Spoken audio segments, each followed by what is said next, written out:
Bueno, al finalizar este capítulo tenemos la sección 20.9 que se titula Electrólisis. Eh, Todo lo que hemos hablado antes en el capítulo es sobre las celdas voltaicas, ¿sí?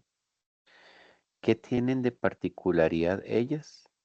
Es que se basan en reacciones redox espontáneas. ¿M? Eh, Sin embargo, como dice por acá, también es posible utilizar energía eléctrica para ocasionar que ocurran reacciones redox no espontáneas. Entonces, em, ¿verdad? Lo que hemos hablado antes es, yo voy a poner o voy a utilizar una reacción espontánea porque lo que quiero es electricidad. Ujú. En este caso de la electrólisis, más bien yo tengo que brindar externamente esa electricidad a los reactivos para que ocurra una reacción no espontánea que sea de mi interés. ¿Sí? Em, entonces,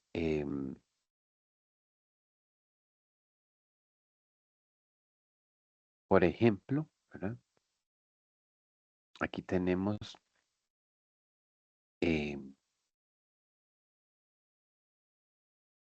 ejemplo, ¿verdad? De lo que sería este proceso. Dice electrólisis del cloruro de sodio fundido. ¿Mm? ¿Qué pasa?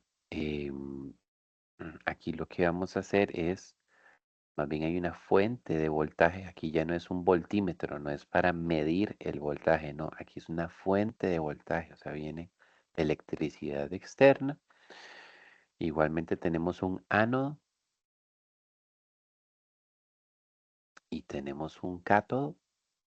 ¿Mm? Como siempre aquí acostumbramos a escribir el ánodo, que es el lugar donde está ocurriendo la em, oxidación a la izquierda y el cátodo, que es donde está ocurriendo la reducción, lo ponemos a la derecha. Entonces, aquí inicialmente lo que tenemos es una disolución de cloruro de sodio al suministrar el voltaje. eh, entonces, los iones cloruro de la sal eh, mm, pierden electrones, ¿sí? Pierden electrones y se transforman en cloro gaseoso, mientras que los iones sodio más uno eh, ganan electrones y se transforman en sodio líquido. ¿De acuerdo? Entonces eso sería algo que tendríamos por aquí. Perdón, esto no es una disolución de cloruro de sodio, más bien aquí lo que tendríamos es cloruro de sodio puro, ¿sí? Cloruro de sodio puro. ¿M? Y este proceso ocurre a una altísima temperatura, 801 grados Celsius, ¿verdad? Así que es muchísima energía eléctrica la que habría que conectar ahí para poder llevar a cabo el proceso, ¿sí? Entonces, cuando la fuente de electricidad es externa, se conocen como reacciones de electrólisis. Y los lugares donde se llevan a cabo, o los equipos donde se llevan a cabo, se conocen como celdas electrolíticas. Ujú. En este caso, las celdas van a constar de dos electrodos que están inmersos en una disolución o en una sal fundida. Ujú. Una batería o alguna otra fuente de corriente eléctrica actúa como una bomba de electrones, empujando estos hacia un electrodo y jalándolos desde el otro. Al igual que en las celdas voltaicas, el electrodo en el cual se efectúa la reducción se llama cátodo y en el que ocurre la oxidación ánodo, ¿sí? Eso no cambia. Entonces, ¿verdad? Aquí hacen referencia a la figura 2025 que ya la vimos. Entonces ya dijimos el sodio más uno está ganando dos electrones para pasar em, a sodio líquido y el cloruro está pasando a cloro 2 gaseoso, ¿verdad? Aquí queda muy conveniente este proceso porque pues uno de los productos es líquido, se queda en el recipiente y el otro es un gas, ¿verdad? Entonces se recoge por la parte de arriba mientras va saliendo. Em, entonces la fuente de energía está conectada a los electrodos. Ujú. La terminal positiva de la terminal positiva está conectada al ánodo y la terminal negativa está conectada al cátodo. ¿Sí? Entonces eso impulsa a los electrones a moverse de un lado al otro, ¿verdad? Porque aquí en el ánodo está ocurriendo em, la oxidación, la pérdida de electrones. Pero este lado es el lado positivo de la fuente de energía, entonces pues lo atrae, ¿verdad? Atrae el flujo de electrones hacia la parte superior. Y precisamente eso mismo, ¿verdad? Eh, tiene el efecto hacia el otro lado, brindando aquí los electrones más bien hacia el cátodo para que el flujo sea en ese sentido. Muy bien, entonces dice, debido a los altos puntos de fusión de las sustancias iónicas, la electrólisis de las sales fundidas requiere temperaturas muy altas. Se obtienen los mismos productos si se electroliza la disolución acuosa de una sal en lugar de sal fundida. Interesante, ¿verdad? Con frecuencia la respuesta es no, porque el agua podría oxidarse para formar oxígeno o reducirse para formar hidrógeno en lugar de los iones de la sal. Ujú. Entonces, tendrían que ser sales puras, ¿verdad? Porque si interviene el agua, pues más bien el agua tiene más participación en la reacción, ¿verdad? Y forma otros productos. ¿Mm? Bien. Dice, en nuestros ejemplos de la electrólisis del cloruro de sodio, los electrodos son inertes, no reaccionan y solo actúan como una superficie donde se lleva a cabo la oxidación y la reducción. Entonces, eh, ¿verdad? Eso difiere de las celdas voltaicas porque ahí en la disolución de cobre está metido un electrodo de cobre, ¿verdad? Y en la disolución de zinc está colocado un electrodo de zinc, una barra de zinc, ¿verdad? Entonces eso es distinto en ese caso, ¿verdad? Sin embargo, como continuamos aquí, diversas aplicaciones prácticas de electroquímica están basadas en electrodos activos, electrodos que participan en el proceso de la electrólisis.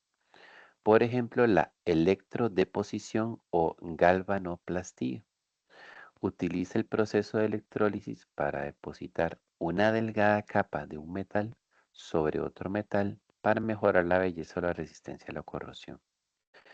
Ejemplos incluyen la galvanoplastía de níquel o cromo sobre acero y la galvanoplastía de un metal precioso como plata sobre un metal menos costoso.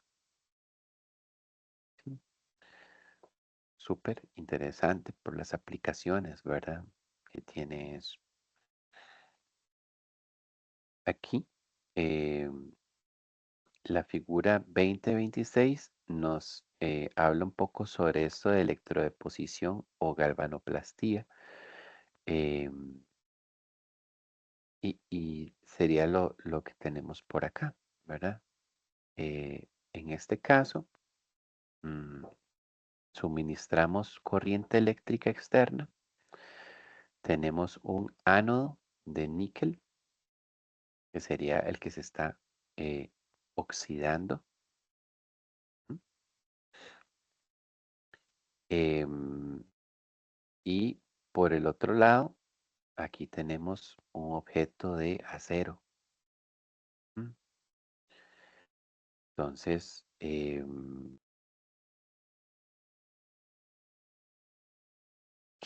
¿cuál es el objetivo? ¿Cuál es el objetivo? Al nosotros montar esto así, em, este metal que es acero se convierte en un cátodo, ¿sí? En un cátodo. Y eso significa que, eh, bueno, aquí en disolución hay iones níquel. Los iones níquel están disueltos en la disolución. Debido a la corriente eléctrica que se está aplicando, eh, este lado, por decirlo así, se está cargando negativo. El objeto de acero se está cargando negativo. Y los iones que están disueltos de níquel son positivos, terminan siendo atraídos, reciben la electricidad, reciben los electrones y terminan eh, reduciéndose porque están ganando electrones, se reducen y al reducirse se depositan sobre la superficie de, del electrodo, ¿sí? Aquí, este, este electrodo, este ánodo, ¿verdad? Que completa el circuito, también es de níquel, también es de níquel. ¿Cuál es la idea? Bueno, conforme esta barrita de níquel se va em, oxidando, ¿sí? Va siendo oxidada por la corriente eléctrica. Los iones níquel se incorporan a la disolución y mantienen la concentración. Entonces, esto es una forma, ¿verdad? Si lo pensamos, y yo dijera, ¿cómo podría yo cubrir la superficie de este metal que es acero con, eh, co- con níquel, ¿verdad? Tal vez alguien podría decir, no, yo creo que lo que haría es meterle mucha temperatura a la barra de metal, derretirlo, o sea, hacerlo líquido, y ya cuando esté así líquido, yo sumerjo las piezas de acero en el líquido y que ahí me quede como cubierto, ¿verdad? Pero en realidad esta es una manera mucho más sencilla y práctica y menos costosa de realizarlo aprovechando los principios de la electroquímica, ¿sí?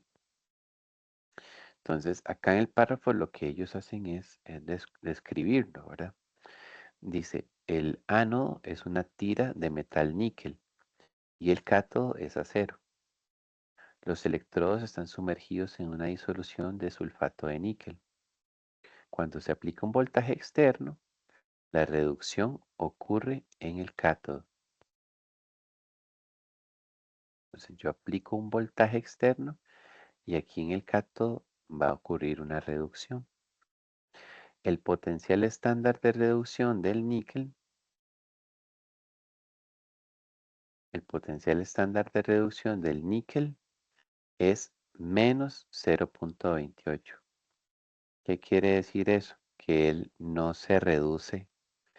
Esto que está ocurriendo, de que él gana electrones para depositarse, o sea, para reducirse, al ser esto negativo, no es algo que él eh, tiende a hacer, ¿verdad? Pero depende de contra quién lo pongamos, ¿verdad? Y es que cuando lo ponemos contra agua, como esto es en disolución, o sea, entre el níquel y el agua, ¿quién se va a reducir? Vemos que para el agua el potencial de reducción es más negativo. Y ya vimos antes que si yo voy a poner a competir dos sustancias, la que sea menos negativa es la que va a tener tendencia eh, a reducirse. Ujú. Entonces, eh, el níquel más 2 se, el níquel más 2 se reducirá preferiblemente depositándose una capa de metal níquel sobre el cátodo de acero. ¿Mm? Al otro lado, ¿verdad? El ánodo se oxida. En el ánodo se oxida el metal níquel. Para explicar este comportamiento es necesario comparar las sustancias en contacto con el ánodo. Tenemos el agua y tenemos el sulfato de níquel. Y eso se compararía con el material del ánodo que es níquel puro. Entonces, para la disolución de sulfato de níquel, ni el níquel ni el sulfato pueden oxidarse. Ambos ya tienen sus elementos en estado de oxidación más alto posible. Sin embargo, el disolvente, el agua y los átomos de níquel en el ánodo sí pueden experimentar oxidación. Sí, qué interesante eso, ¿verdad? Porque aquí lo que diríamos es que ya el níquel no puede oxidarse más y el sulfato tampoco. ¿Sí? Esa es la clave ahí en el proceso. Em, pero el agua, claro, al agua se podría transformar en oxígeno gaseoso mm, y también formando aquí iones hidróneo. Y el níquel también tiene un potencial de oxidarse, ¿sí? Entonces, eh, es el material del electrodo y el agua, ¿verdad? Las que están interviniendo ahí. De nuevo, si hacemos la comparativa, ¿verdad? Aquí, si yo veo estos dos valores, realmente al ser la reacción para el agua mm, más positiva y la otra negativa, o al ser este número mayor que, eh, que el otro, ¿verdad? Matemáticamente 1,23 es mayor que menos 0,28. Entonces, es esta reacción, la positiva o la mayor, la que va a tender a, em, a, eh, a reducirse. Ajá. Por lo tanto, la otra reacción es la que va a tener más tendencia a oxidarse. Entonces, eso es lo que nos dicen aquí. El, el potencial estándar de reducción más negativo experimenta oxidación más fácilmente. Entonces, entre el agua y el, el níquel sólido, el níquel se va a oxidar preferiblemente.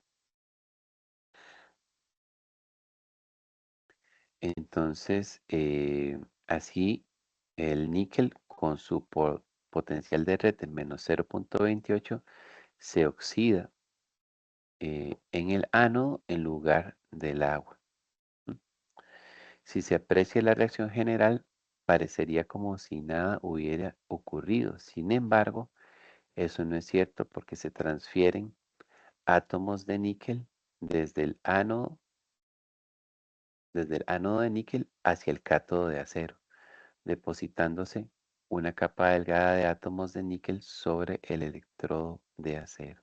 Ujú. La fuerza electromotriz estándar para esta reacción es cero, ¿verdad? Es interesante. Ujú. Es cero, porque, o sea, ellos lo que están diciendo es, vean la reacción en el ánodo, o sea, Níquel sólido está pasando a níquel más 2. Ajá.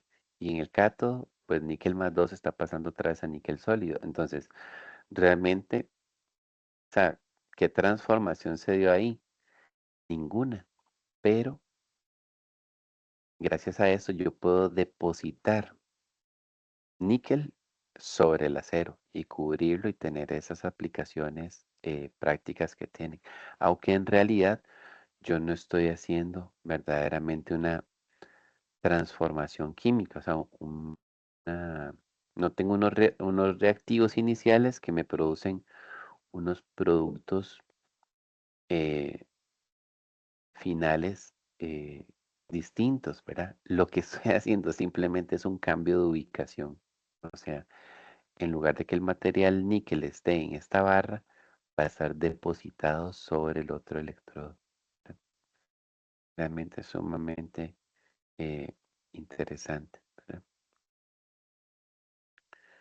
Em, entonces, como dice aquí, como la fuerza electromotriz estándar es cero, solo se necesita una pequeña fuerza electromotriz para proporcionar la transferencia de átomos de níquel desde un electrodo hacia el otro. ¿Sí? Entonces, aquí la cantidad de corrientes no, ni siquiera es, ni siquiera es altamente significativa. Ujú. ¿Está? Eso es como una descripción de electrólisis y una aplicación muy importante que es la galvanoplastía. Ya propiamente viendo aspectos cuantitativos, o sea, de cálculos en la electrólisis, ¿qué hacemos ahí, verdad? Qué podemos mencionar? Mm. Entonces, por aquí nos dicen que la estequiometría de una semirreacción indica cuántos electrones se requieren para lograr un proceso electrolítico. Por ejemplo, la reducción de sodio a sodio de sodio más 1 a sodio es un proceso de un electrón. Así, un mol de electrones deposita un mol de sodio metálico. 2 moles de electrones depositan 2 moles de sodio metálico y así sucesivamente. De igual forma, son necesarios 2 moles de electrones para producir un mol de cobre a partir de cobre más 2. Y se requieren 3 moles de electrones a- para producir un mol de aluminio a partir de aluminio más 3. Súper. Para cualquier semirreacción, la cantidad de una sustancia que se reduce o se oxida en una celda electrolítica es directamente proporcional al número de electrones que se introducen en la celda. Entonces, ojo con eso, ¿verdad? La cantidad de sustancia, ¿sí? La cantidad de sustancia que se logra eh, reducir o oxidar, en otras palabras, la cantidad de sustancia que yo logro depositar es directamente proporcional al número de electrones que se introducen en la celda. La cantidad de carga que pasa a través de un circuito eléctrico como el de una celda electrolítica se mide en coulombs. Como se mencionó en la sección 25, la carga de un mol de electrones es 96.485 coulombs. Un coulomb es la cantidad de carga que pasa por un punto en un circuito en un segundo, cuando la corriente es 1 amperio. Por lo tanto, se puede obtener el número de coulombs que pasan a través de una celda a multiplicar la corriente en amperes por el tiempo transcurrido en segundos. Pues sí, ¿verdad? Es una relación que existe ahí, ya como un poco más de la parte de carga eléctrica y electricidad. Entonces, la figura 2027 muestra cómo las cantidades de sustancias que se producen o se consumen en la electrólisis están relacionadas con la cantidad de carga eléctrica que se utiliza. Las mismas relaciones se aplican a celdas voltaicas. En otras palabras, los electrones se pueden representar como reactivos o como productos en las reacciones de electrólisis. ¿Mm? Entonces, para finalizar con esta sección, realmente lo que queríamos es revisar este ejercicio 2014 para ver cómo haríamos esa interpretación de la cantidad de sustancia, la cantidad de carga eléctrica, etcétera. Entonces dice, calcule el número de gramos de aluminio producidos en 1.00 horas mediante la electrólisis de cloruro de aluminio fundido si la corriente eléctrica es 10.0 amperios. ¿Ok? Entonces, los coulombs, la cantidad de carga eléctrica serían los amperios por los segundos. Entonces tengo una hora, ¿ok? 3600 segundos son una hora, y eso lo multiplico por los amperios. ¿Mm? Los segundos, no es tiempo en cualquier unidad, sino que tienen que ser el tiempo en segundos multiplicado por los amperios. Eso me está dando aquí 3.60 por 10 a la 4 coulombs. Entonces, los moles de electrones, ¿m? Los moles de electrones eh, sería esos coulombs que tenemos, ¿sí? Que los calculamos aquí. Y lo que vamos a hacer es utilizar la constante de Faraday, porque recordemos que cuando vimos la constante de Faraday, que era 96.485, esa constante está en unidades de coulombs por moles de electrones. ¿M? Entonces, claro, si yo tomo la cantidad de carga eléctrica y la divido entre la constante de Faraday, eso me va a dar a mí la cantidad de moles de electrones que estuvieron involucrados. En este caso, 0.373 moles de electrones. Eh, lo tercero que tendríamos que hacer es que, bueno, si está haciendo una deposición de aluminio, es porque el aluminio más 3 está tomando 3 electrones para pasarse a aluminio sólido, ¿sí? O aluminio cero.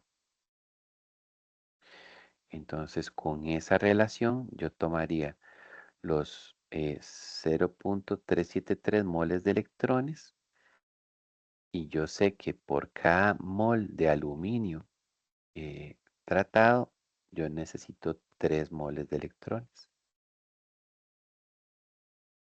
Es una conversión aquí simplemente. Entonces, los moles de aluminio me estarían dando 0,124 moles de aluminio. Y ya que me pregunten los gramos, pues nada más es tomar el 0,124 y multiplicarlo por 27 gramos, que es el peso atómico del aluminio en la tabla periódica. Y eso me daría 3.36 eh, gramos de aluminio.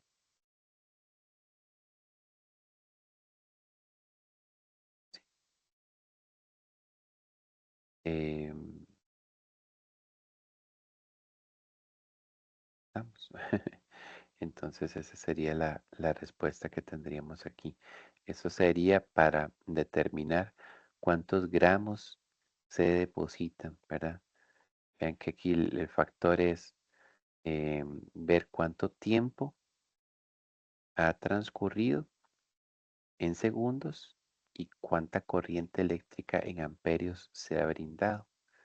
Para esa manera sacar los coulombs y los coulombs mediante la constante de Fahrenheit, de Faraday, relacionarlo con moles de electrones y luego con la reacción, y pues ya de moles a gramos nos queda como algo que ya conocemos, ¿no? Algo que nos es familiar. Muy bien, entonces esa sería la, la sección 20.9, realmente súper interesante la electrólisis y las aplicaciones industriales que tiene. Y bueno, ese sería el capítulo de electroquímica acá para el curso.